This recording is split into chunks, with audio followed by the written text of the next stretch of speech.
to look at this and say the reason that the Russian army is on NATO, the Russian army is at NATO's doorstep is because NATO has expanded rather than the Russians expanding? That, in other words, NATO has moved closer to Russia rather than Russia moving closer to NATO? Is that not an accurate way to look at this? I think that's the way President Putin probably looks at it. It's certainly not the way that we look at it.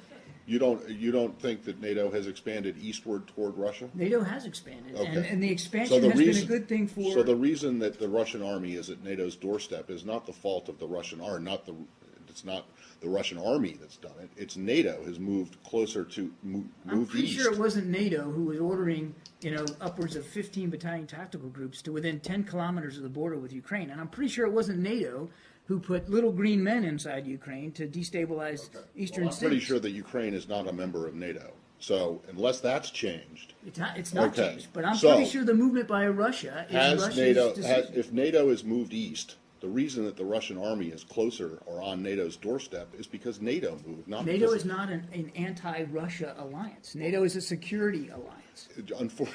For 50 years, it was an anti-Soviet alliance. So Where's do you the not Soviet understand Union it? So do you not understand how, or can you not even see how the Russians will perceive it as a threat, and the fact that it keeps getting closer to their border while their troops, I mean, the places where their troops are, you say their troops are, and may have been in Ukraine and Georgia, are not NATO members. I'm not going to pretend to know what goes in President Putin's mind or Russian military commanders. I mean, I barely got a history degree at the University of South Florida. Right. What I can tell you is that NATO is a defensive alliance. It remains a defensive alliance. Fair enough, but it has moved east. Correct? I mean, that's just a fact. It has expanded, absolutely. Right, exactly. But there's no reason for anybody to think the expansion is a hostile or threatening move. And we've been saying that throughout the last 15 years, Matt. It's like you're moving closer to Russia. You're blaming the Russians for being close to NATO. No. That's exactly what Hagel said. We're blaming the Russians for violating the territorial integrity of Ukraine and destabilizing the security situation not a inside NATO Europe. member. Which is not a NATO member. I see to you Other countries feel threatened.